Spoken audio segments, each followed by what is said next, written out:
working. That's the shirt of the day. There you go.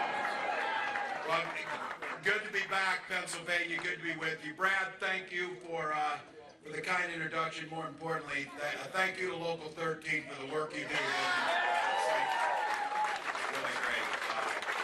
It's always good to be with the Boilermakers, and I say that to you as a proud dues-paying member of my state's education association. I often start to say our states have a lot in common. Super Bowl rings are not one of them. So, maybe this year, but I don't know. Our states do have a lot in common, though. The iron mines of the Iron Range of Minnesota fueled the steel mills here in Pennsylvania, and we built the country by the hard work of folks in the middle class and those in labor. So I want to say thank you. All of you here, it's a beautiful day out here. They just told me it's snowing in Minnesota, so things feel normal. We're ready. Well, look, you could have been anywhere. You got stuff to do. You got families. You got all those things doing, but you chose to come here because you love this country, and thank you for that. Well, I know you're like me. We're ready to get this thing done. 5 days left, folks. 5 days left. So we're now inside 120 hours to this election. But when do you get a chance in 120 hours to make a positive impact on future generations to come, like we're going to do? Now, I know this is hard for all the folks in here. There's still folks thinking about this, trying to make up their mind. And I know you've heard it from folks. Well, I really can't stand Trump personally. And you're like, no kidding. But then they say, but his economy was pretty good, and he did good stuff for us. Now, yeah, I think there's a little bit fuzzy on the history here, so let's just take a moment to level set this thing. 4 years ago, with Donald Trump, we had lost 2.7 million jobs, including 275,000 jobs in Pennsylvania alone. Unemployment was way up, and Donald Trump had so badly botched the COVID pandemics, we were out there fighting with our neighbors to get toilet paper. That's the Trump economy.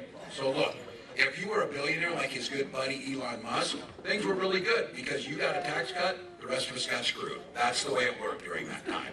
Now, Elon says he is going to be, and Trump says it, he's going to be Trump's economy czar. Now, he says to make the economy work better, we're going to have to crash it first in order to save it. Now, he told you, get ready. Elon said, American folks, you're going to go through some hardships. Now you tell me, what the hell does the richest man on earth know about hardship? But he promised to do this. He said they're going to cut $2 trillion in spending. Now remember, Donald Trump's the king of debt. Ran up more debt than ever, bankrupted his own company 6 times, brags. His own words said, I'm the king of debt. Elon says the way we get a handle on this is to cut $2 trillion in discretionary spending.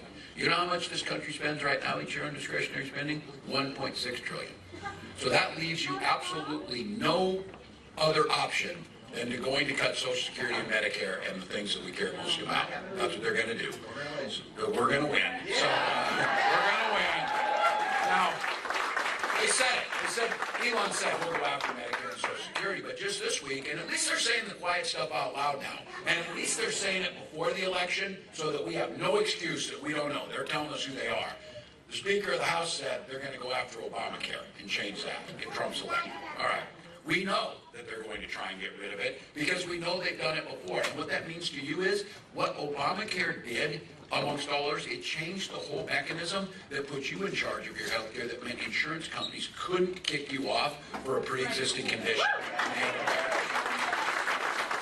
Trump ran on it. They tried 60 times to overturn it. The last one, the only reason we still have it is one vote in the Senate when John McCain walked in there with courage and said no.